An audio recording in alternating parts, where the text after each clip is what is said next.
मेरे प्यारे भाइयों और बहनों, अस्सलाम वालेकुम व रहमतुल्लाहि व बरकatuh। क्या आप ऐसे आसान जिक्र जानना चाहते हैं जिसे पढ़ने में सिर्फ कुछ मिनट लगते हैं, लेकिन जिसकी फजीलत इतनी बड़ी है कि सुनकर दिल खुश हो जाए। मेरे अजीज दोस्तों, ज़रा एक पल के लिए अपनी ज़िंदगी के बारे में सोचिए। क्या ऐसा कोई इंसान है जिसने कभी कोई गुनाह ना किया हो? क्या ऐसा कोई है जिसे अपने गलतियों पर एहसास ना होता हो? क्या ऐसा कोई है जो यह ना चाहता हो कि अल्लाह ताला उसे पूरी तरह माफ़ कर दे? दोस्तों, हम सब गुनहगार हैं। हमसे जाने अनजाने में गलतियां होती रहती है, कभी जुबान से, कभी निगाहों से, कभी दिल के इरादों से, और कभी हमारे हाथों और पैरों से ऐसे काम हो जाते हैं जो अल्लाह रब्बुल इज्जत को पसंद नहीं होते। लेकिन खुशखबरी यह है कि हमारा रब बहुत रहम करने वाला है। वह अपने बंदों को सिर्फ सजा देने के लिए नहीं, बल्कि उन्हें माफ़ करने के लिए भी बहाने ढूंढता है। दोस्तों, अल्लाह ताला ने हमारी मगफिरत के लिए ऐसे ऐसे आसान अमल बताए हैं कि जिन्हें सुनकर इंसान की उम्मीद फिर से ज़िंदा हो जाती है। मेरे प्यारे भाइयों और बहनों, आज की इस वीडियो में हम एक ऐसे मुबारक जिक्र के बारे में जानेंगे जिसकी फजीलत खुद रसूलुल्लाह सल्लल्लाहु अलैहि वसल्लम ने बयान फरमाई है। दोस्तों, यह जिक्र है सुब्हान अल्लाहि व बिहम्दिही। तर्जुमा, अल्लाह हर कमी और हर ऐब से पाक है और सारी तारीफ उसी के लिए है। दोस्तों, यह छोटा सा जिक्र अल्लाह ताला की तस्बीह भी है और उसकी हम्द भी। इस जिक्र की फजीलत बहुत ज़्यादा है। दोस्तों, रसूलुल्लाह सल्लल्लाहु अलैहि वसल्लम ने फरमाया, जो व्यक्ति दिन में 100 बार सुब्हान अल्लाहि व बिहम्दिही पढ़े, उसके गुनाह माफ़ कर दिए जाते हैं, चाहे वे समुद्र के झाग के बराबर ही क्यों ना हो।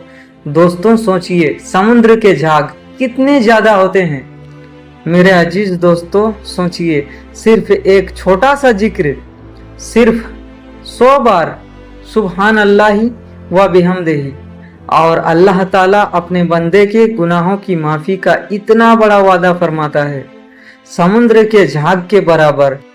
सोचिए, समुद्र में कितने ज़्यादा झाग होते हैं, उतने भी अगर हमारे गुनाह हो जाते हैं फिर भी अल्लाह रब्बुल इज्जत माफ़ फरमा देते हैं। दोस्तों, यह अल्लाह रब्बुल इज्जत की कितनी बड़ी रहमत और करम है कि उसने हमारी मगफिरत के लिए इतने आसान रास्ते बताए हैं।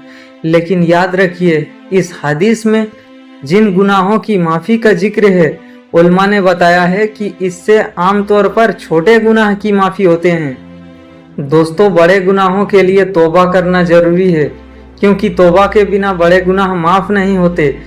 और अगर किसी इंसान का हक मारा हो तो उसका हक भी लौटाना या उससे माफ़ी मांगना ज़रूरी है। दोस्तों, यह दुआ कब पढ़े, आप ध्यान से सुनिए। इस जिक्र के लिए कोई वक्त की पाबंदी नहीं है। आप इसे सुबह पढ़ सकते हैं, शाम को पढ़ सकते हैं, नमाज के बाद पढ़ सकते हैं, चलते फिरते, सफ़र में, काम करते हुए या खाली वक्त में भी पढ़ सकते हैं। बस दिल में अल्लाह रब्बुल इज्जत की याद और सच्ची नियत होनी चाहिए। 100 बार कैसे पूरा करें, आप ध्यान से सुनिए।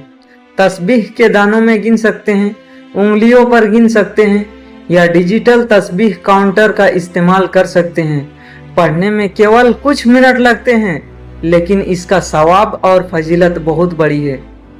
दोस्तों, जिक्र एक बार फिर सुन लीजिए, सुब्हान अल्लाहि व बिहम्दिही, सुब्हान अल्लाहि व बिहम्दिही, सुब्हान अल्लाहि व बिहम्दिही।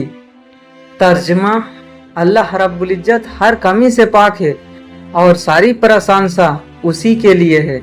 प्यारे अजीज दोस्तों, आइए आज से हम सब यह इरादा करें कि रोजाना कम से कम 100 बार इस मुबारक जिक्र को अपनी जिंदगी का हिस्सा बनाएंगे। कौन जाने यही छोटा सा अमल हमारी आखिरत की कामयाबी का जरिया बन जाए। मेरे प्यारे भाइयों और बहनों, अगर आपको यह वीडियो पसंद आई हो और आपको इससे जरा सा भी फायदा हुआ हो तो इसे अपने दोस्तों, रिश्तेदारों और परिवार वालों तक जरूर पहुंचाइए। تاکہ وہ بھی اس عظیم ذکر کی فضیلت سے لابھ اٹھا سکے۔ اللہ تعالی ہمیں زیادہ سے زیادہ اپنی ذکر کرنے کی توفیق عطا فرمائیں، ہمارے گناہوں کو معاف فرمائیں اور ہمیں اپنی رحمت سے نوازے۔ آمین یا رب العالمین۔